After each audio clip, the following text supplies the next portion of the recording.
there, and welcome to another edition of Dr. C's Morning Minute.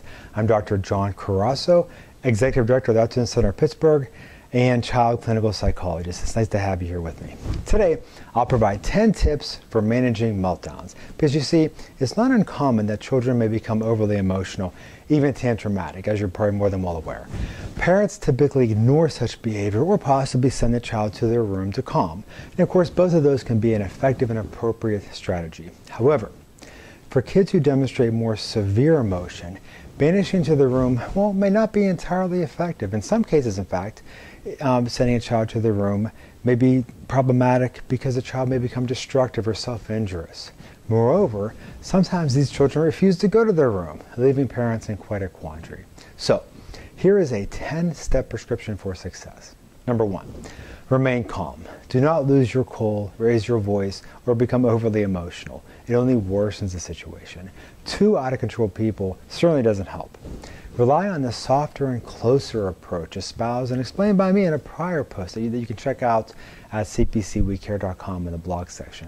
I'm sure you'll find it to be helpful. Number 2, pick your battles carefully. Some battles simply aren't worth it. You may have to decide whether your child picking up their toys is worth the three-hour battle that may ensue.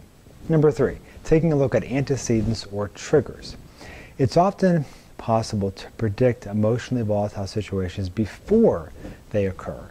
If the problem can be predicted, it can often be avoided. For example, if your child tends to tantrum soon after returning home from school in response to contact with a sibling, you may keep the two apart for, say, 30 minutes or so after the return home from school and provide a structured routine or after-school activities that slowly bring the kids back together again.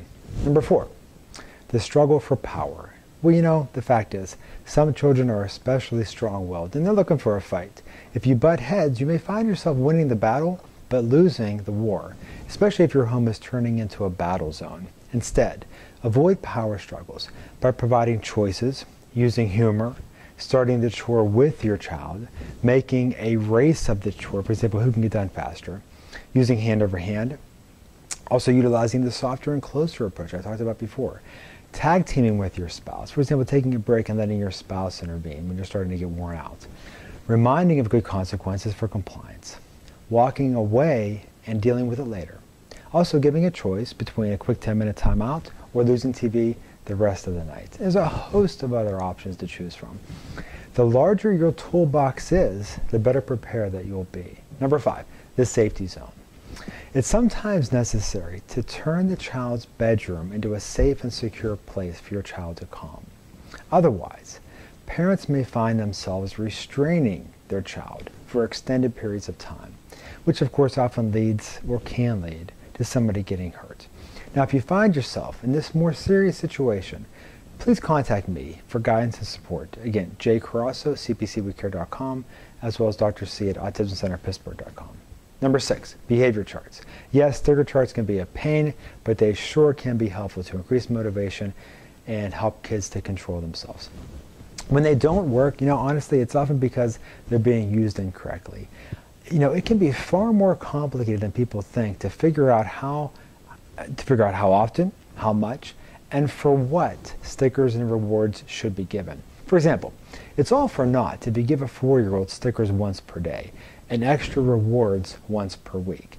A 4-year-old often needs reinforcement and those types of motivators far more frequently.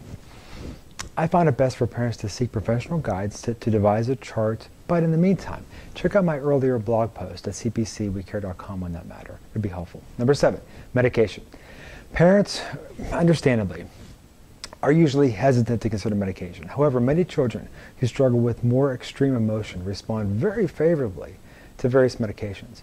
In these more severe situations, it's probably wise to consider seeing a psychiatrist for suggestions and consultation. Number 8, what about autism? Many of these strategies also pertain to children with autism. However, we would also want to target sensory issues, language difficulties, and socialization deficits that can lead to heightened emotion. See, it's vital that we avoid sensory overload, find ways for children with autism to communicate their needs and wants, and avoid those social situations that we know and can quite likely predict will contribute to frustration. Number 9, the spiritual connection.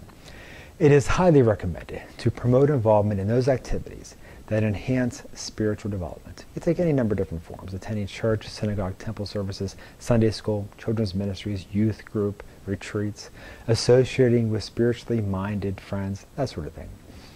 In that respect, it's comforting to be reminded that God loves, cares, is a protector, comforter, and helper, is always available, and is a guide to those in need. It can also be beneficial to be held accountable to a higher moral code that is clear and concise and based in grace and mercy. Number 10, ample praise. Always be on the lookout for good behavior, self-control, and cooperation. Praise whatever you want to see more of. Don't miss an opportunity to praise your child for handling a situation without excess emotion or for calming down quicker than usual. Big hugs, high fives, a big smile, and words of praise go a long way to increase your child's motivation for next time.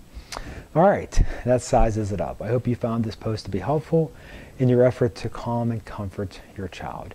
If you want some more guidance or support in dealing with these issues, again, you can check me out you can email me at jcrosso@cpcwecare.com and Dr. C at autismcenterpittsburgh.com. Also, you can follow me on Twitter and Facebook, where I provide daily tips and suggestions, and that's Dr. John Carasso. Hope you found this all to be helpful. Thanks for joining me at Dr. C's Morning Minute. Hope to see you next time.